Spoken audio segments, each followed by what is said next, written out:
ರಾಜ್ಯದಲ್ಲಿ ಇಂದಿನಿಂದ ದ್ವಿತೀಯ ಪಿಯುಸಿ ಪರೀಕ್ಷೆಗಳು ಆರಂಭಗೊಂಡಿವೆ. ಮೊದಲ ದಿನ ಕನ್ನಡ ಭಾಷಾ ಪರೀಕ್ಷೆ ಸುಸೂತ್ರವಾಗಿ ನಡೆದಿದೆ. ಆದರೆ ಅಧಿಕಾರಿಗಳ ಎಡವಟ್ಟಿನಿಂದ ಕೆಲವೆಡೆ ವಿದ್ಯಾರ್ಥಿಗಳು ಪರದಾಡಿದ್ರೆ ವಿದ್ಯಾಟಕ್ಕೆ ವಿದ್ಯಾರ್ಥಿನಿಯೊಬ್ಬಳು ಪ್ರಾಣ ಬಿಟ್ಟಿದ್ದಾಳೆ.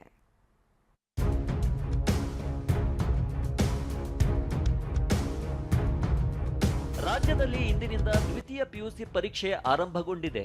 7.10 ಲಕ್ಷಕ್ಕೂ ಅಧಿಕ ವಿದ್ಯಾರ್ಥಿಗಳು ರಾಜ್ಯದ 1217 ಕೇಂದ್ರಗಳಲ್ಲಿ ಪರೀಕ್ಷೆ ಬರಿತಾ ಇದ್ದಾರೆ. ಆದರೆ ಚಿಕ್ಕೋಡಿಯಲ್ಲಿ ಪರೀಕ್ಷೆಗೆ ಹೊರಟಿದ್ದ ವಿದ್ಯಾರ್ಥಿನಿ ಹೃದಯಾಘಾತದಿಂದ ದಾರಿ ಮಧ್ಯೆ ಅಸುನೀಗಿದ್ದಾಳೆ. ಬಂಬಲ್ವಾಡ ಗ್ರಾಮದ ಭೂಮಿಕಾ ಮಾಳಂಗಿ ಮೃತ ವಿದ್ಯಾರ್ಥಿನಿ.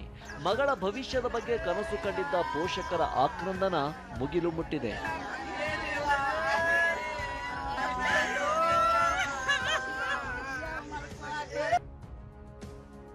ಪಿಯು ಬೋರ್ಡ್ ಎಡವಟ್ಟು, ವಿದ್ಯಾರ್ಥಿಗಳ ಪರದಾಟ.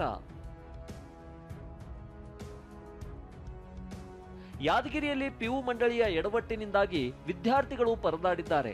ಹಾಲ್ ಟಿಕೆಟ್ನಲ್ಲಿ ಪರೀಕ್ಷಾ ಕೇಂದ್ರದ ವಿಳಾಸವನ್ನ ತಪ್ಪಾಗಿ ನಮೂದಿಸಲಾಗಿದೆ. ಹೀಗಾಗಿ ಯಾದಗಿರಿಯ ಸಭಾ ಕಾಲೇಜಿಗೆ ಬರಬೇಕಿದ್ದ ವಿದ್ಯಾರ್ಥಿಗಳು ನಗರದಲ್ಲೆಲ್ಲಾ ಸುತ್ತಾಡಿದ್ದಾರೆ. ನಾವು ಗಂಜರೋಡ್ಗೆ ಹೋಗಿದ್ದೀವಿ. ಅಡ್ರೆಸ್ ಗಂಜರೋಡ್ ಅಂತಿತ್ತು, ಅದಕ್ಕೆ ಗಂಜರೋಡ್ಗೆ ಹೋಗಿದ್ವಿ. ಅಲ್ಲಿ ಹೋದಾಗ ಕೇಳಿದಾಗ ಯಾವುದು ಇಲ್ಲಿ ಸಭಾ ಕಾಲೇಜ್ ಅಂತಿಲ್ಲ, ಅಲ್ಲಿ ಹತ್ತಿಕುಣಿ ರೋಡ್ ಹತ್ರ ಆದಂತಂದಕ್ಕೆ ಇದು ಲುಂಬಿನಿ ಪಾರ್ಕ್ ಬಗಲಾಗದಂದಕ್ಕೆ ಇಲ್ಲಿ ಬಂದಿರಿ. ಬಂದಾಗ ಸಿಕ್ಕಾದ್ರಿ.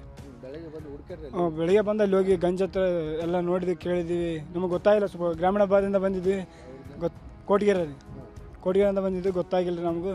ಇವಾಗ ಕೇಳಿ ಅಲ್ಲಿಂದ ರೂಟ್ ಒಬ್ಬರಿಗೆ ಹಿಂಗೆ ವ್ಯಕ್ತಿಗೆ ಕೇಳಿಕೆಸಿಂದ ಇಲ್ಲಿ ಬಂದಿವಿ. 30,000 ಶುಲ್ಕ ಬಾಕಿ, ಹಾಲ್ ಟಿಕೆಟ್ ಸಿಗದೆ ಒದ್ದಾಟ. ಇತ್ತ ಹಾವೇರಿಯ ರಾಣೆಬೆನ್ನೂರಿನ BAGSS ಕಾಲೇಜಿನಲ್ಲಿ ಹೈಡ್ರಾಮವೇ ನಡೀತು. ವಿಜ್ಞಾನ ವಿಭಾಗದ ವಿದ್ಯಾರ್ಥಿನಿಯೊಬ್ಬಳ 30,000 ಶುಲ್ಕ ಬಾಕಿ ಇದೆ ಅಂತ ಆಡಳಿತ ಮಂಡಳಿ ಹಾಲ್ ಟಿಕೆಟ್ ಕೊಟ್ಟಿಲ್ಲ.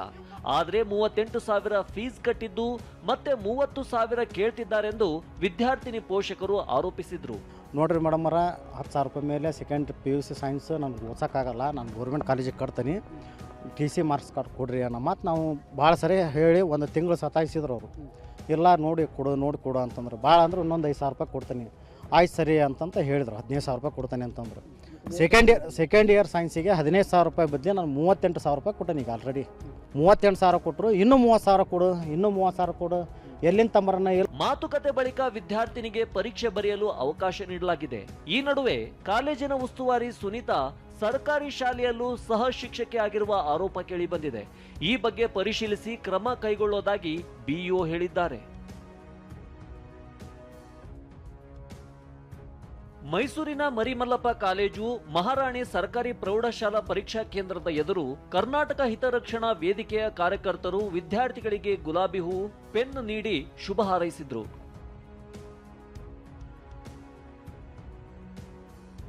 Bureau report, TV9.